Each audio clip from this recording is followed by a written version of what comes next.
What's up, guys? Welcome back to Let's Play Doom 3 BFG Lost Mission.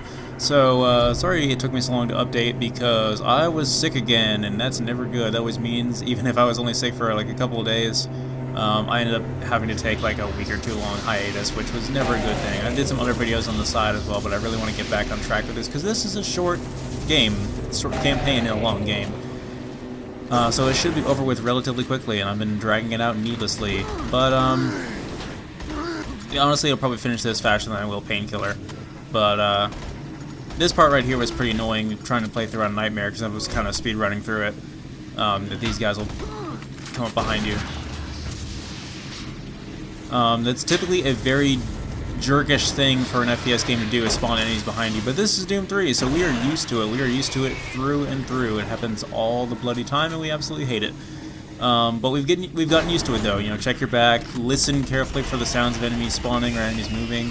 The regular zombies don't really make a lot of noise when they walk, really, necessarily, so they're kind of hard to predict when they're going to sneak up on you. The actual, like, possessed Marines, though, they obviously make a ton of noise when they move around. Not really so much as when they walk, but they make a bunch of, like, you can hear their mask noises and their comm sounds and all that, and their weird alien languages. Crap, a freaking commando. I can't remember if they were in the last video, but I absolutely despise the commandos. They're one of my most hated enemies, and that's really what I like so much about the Lost Mission. Is the Lost Mission really just starts off rough and just kicks you in the balls right away and throws all these tough enemies at you, and the commandos are definitely a great example of that.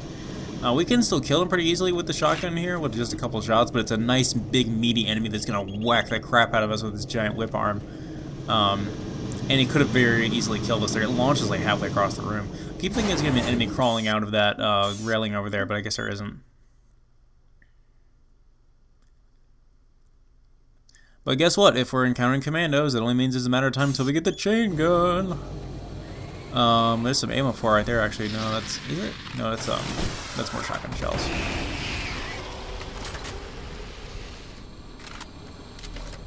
We're close to getting my favorite weapon in the game. Well, we're close to where it's located. We're not necessarily close to getting it. I believe we still have some ammo on our pistol we can use on these Lost Souls right here. I went over the Lost Souls, didn't I? The Lost Souls in this game should only take like 1 or 2 shots with the pistol to kill. I don't know why these are being so stubborn. But the Lost Souls are actually pretty threatening in the original Doom and Doom 2. They actually took quite a bit of shots. But luckily, there's no pain elementals. The pain elemental is one enemy that they did not translate over. Oh! Look at what we have here. The most badass weapon in the game. And let's see, we need a code to get in there. We don't have the code yet, but it's in a certain PDA here. Let me listen to this audio diary and see if he will tell me where the other one can be located. On the primary alignment module but yeah, the Lost Souls, they are really they're really a pain in the original game, but not so much in this one. They're used very infrequently in this one because they're so unthreatening. They're kind of just there to chew the scenery, sometimes literally. And they're often used in the outdoor environments. But the pain elementals are not in the Doom 3 engine at all, which is really nice because infinitely spawning Lost Souls would be the most obnoxious thing ever. But when we get the grabber, I'll show off some shenanigans that can ensue. They would actually make the pain elementals kind of amusing to fight if they were in this game. But that's probably why they didn't introduce the Resurrection of Evil, is because they introduced the grabber. More on that later. Like I actually used the damn thing. I don't know. Maybe the guy is just anal about code regulations. Personally, I heard he failed the Marine entrance exams and resents being relegated to security officer. I sent an email off to the guy with the new code. Vargas, signing off. Okay, so you may notice there's nothing really all that distinct about the environments in the Lost Mission. It's pretty much the same environments from Doom 3 and Resurrection of Evil. Ooh, that's thunder. You can probably hear that on the microphone. It was a dark, stormy night.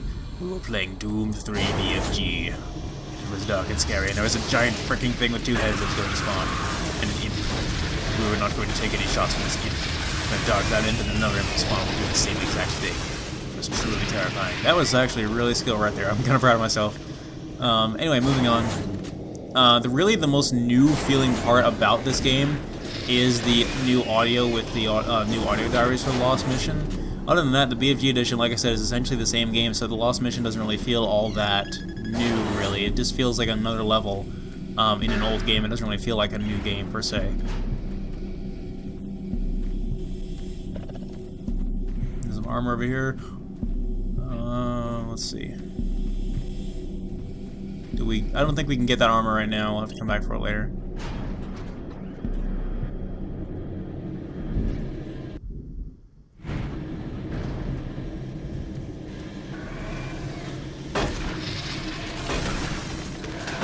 But yeah, like I said, the new audio is pretty much all you get. That was kind of a crappy encounter compared to that last one where I freaking owned those guys.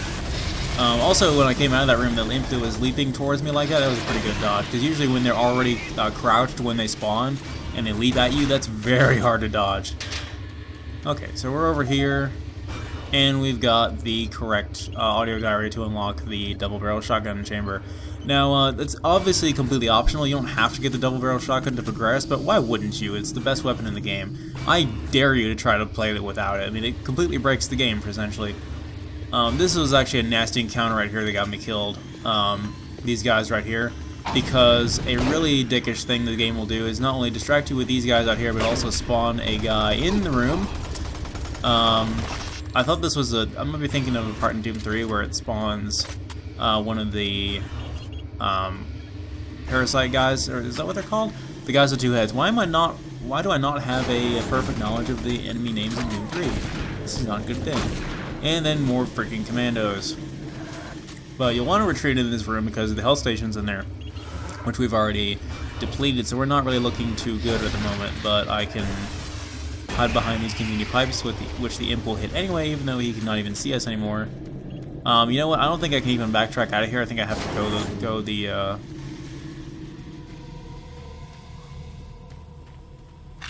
we have to go all the way through, and it will reset me back at the entrance there. There we go. There's that jerk. It'll spit me out closer to... Basically, it will come around in a circle, and I'll be able to go get the double-barrel shotgun. Oh, crap. Die, please. Your existence is unwelcome in this realm. Please cease it. You, sir, are not threatened by these exploding barrels because our shotgun spreads far too unrealistically for that nonsense. To go over some more facts about Doom 3 that I didn't get to share in the incredibly condescending version comparison video, these yellow exploding barrels here are slightly different. I can't really sum up why they're different so much as they, just the fact that they take a few more shots to set off and they sort of ignite first before they really go off. And for some reason, I did not think to demonstrate that, but oh well. For some reason, though, even though I'm backtracking, there's still enemies spawning back here, so I don't know what the hell's going on. I'm trying to seek out health at this point. I know it's over here. We're still not really looking that good, to be honest. That is depleted. Thanks, game. Hey, I knew what I was getting into playing this on hard, or on veteran, rather. Veteran just seems like such a generic, like, hard difficulty for an FPS nowadays that I'm really kind of ashamed to be referring to it when referring to Doom. I mean, you would think it should be ultra-violence. They should have kept the same names from the original game, the same difficulty levels. Oh, okay. Clearly I do not have to backtrack to the beginning to progress the level, which is nice. Apparently, as I just discovered just now, if you backtrack through this room, another enemy will spawn in there on your way out, so that's kind of interesting. That's very misleading, though, when you have enemies that only spawn in areas once you've backtracked through them, because the game will be misleading you into thinking you're supposed to be going that way. But thanks, whoever threw together BFG Edition, for your interesting game design. No, I actually think BFG Edition's Lost Mission is pretty well designed, to be perfectly honest, but... time to go get the double-barrel shotgun.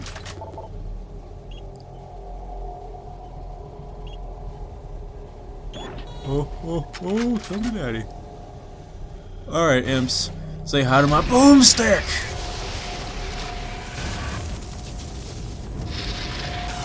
Blam! That's how it's done. Now I'm gonna kick some real ass. If you're condescending, if I'm gonna be condescending enough to assume you don't know what it does, it fires 2 shots instead of 1, and that's really the only thing it does that is special about it. It only holds 2 in the chamber at once, so you have to do this crazy manual reload every time you fire it, and it automatically fires both barrels. Double barrel shotguns in some FPS games are nice enough to not fire both shots at once, but it kind of defeats the purpose of it in this particular game if it didn't. It's pretty much the same, the typical Quake 2 and Doom 2 style of double barrel shotgun, which is amazing in this game, just like it was in those 2 games, and all the better for it. This gun is freaking amazing, and I love it. Let's see if we can get that armor now. Oh dear God! Okay, that was actually a legit jump scare. I will give the game that.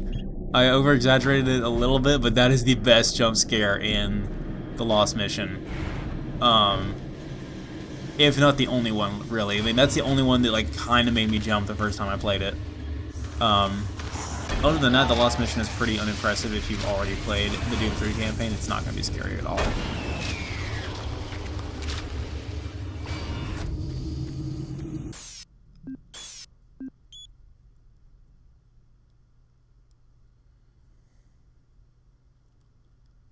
If I haven't overly expressed how much I absolutely adore the double barrel shotgun in every FPS game that it's in, I will just be, you know, gushing how much I adore it in this game repeatedly every time I get some kind of amazing kill with it.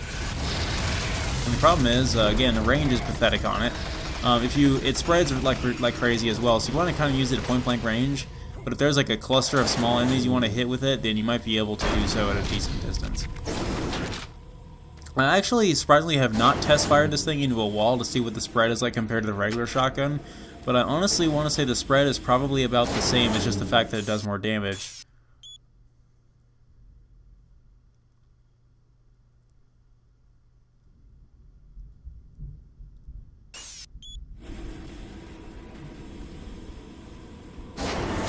There's those exploding barrels I couldn't be bothered to shoot before, so I'm going to do it now. As you can see, it just kind of catches fire for a little while. It's just some kind of other chemical or whatever. I don't know what the purpose of that is, why they had to design it in a game like that. Oh, I'm tired.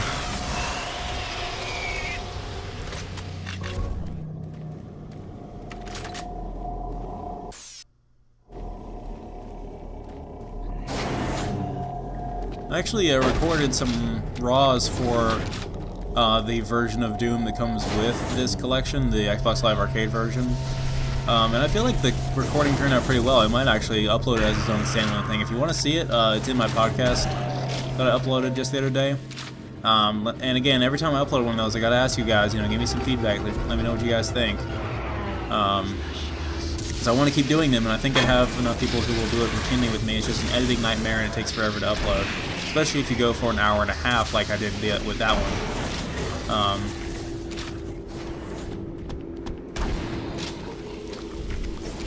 If you guys have any suggestions or anything that I can do to make it better, or to topics to talk about as well, then let me know. Or if anybody thinks they're a good connoisseur of games like I am, or they're more of a retro gamer, or then they're well spoken, they speak well, and you want to join me on the podcast, just let me know. I don't want somebody to join me who's going to turn it into a debate. Essentially, I'm not out to argue with somebody.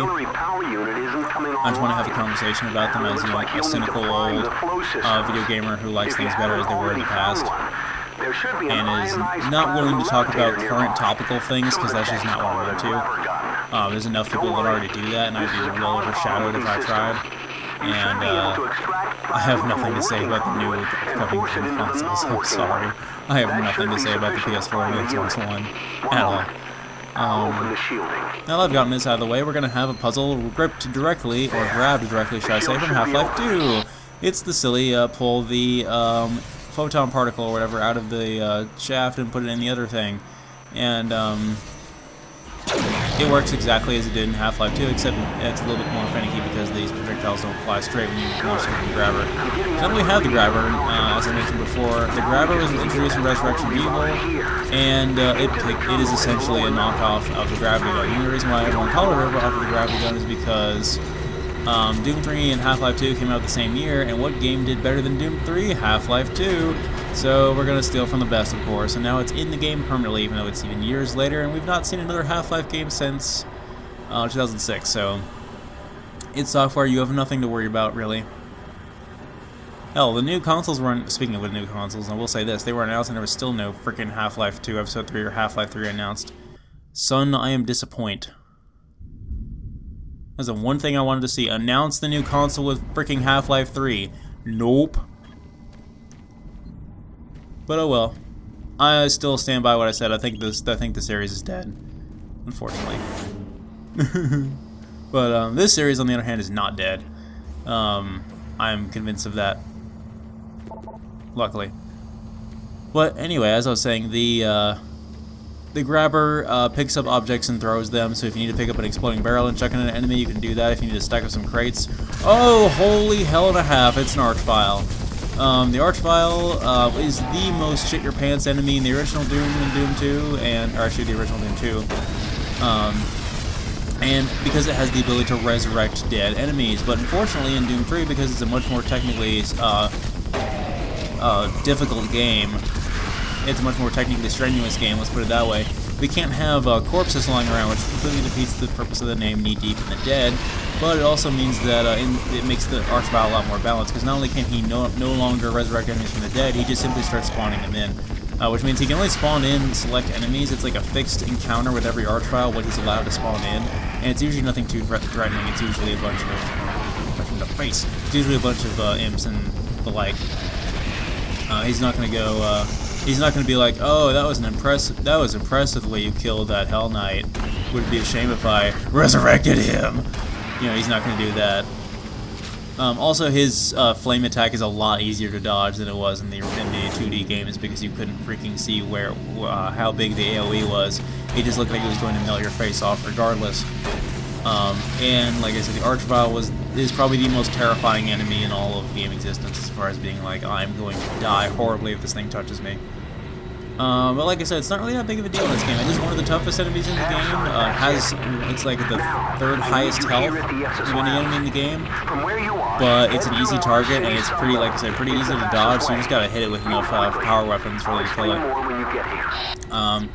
And depending on whether or not you want to finish off its spawn or it first is dependent on the encounter. Like that encounter and a few others, they deliberately keep the Archvile out of the way, so you have to deal with the other enemies first. And the fact that encounters are so much more linear in this game than they were in the original Doom 2 when the Archvile was introduced means the Archvile is sort of purposely placed out of the way in this, where they couldn't get away with that. Oh, there's more thunder. Where they couldn't get away with that in the original Doom 2, so it's like if there was an Archvile, he just would run around and he'd just show the hell up whenever you came near, and he would wreak utter hell and damnation upon you, as any good demon should. Speaking of Hell and Damnation, I know this is not the Painkiller LP, but I might as well update you guys and say, oh crap, another Archvile, and say that Hell and Damnation has been, the console version I believe has been delayed till August, which is really disappointing because I was really excited to play it this month, especially because I just had my birthday. But I guess that gives me more time to finish the first Painkiller on the Xbox, and it also allows me to play Bulletstorm.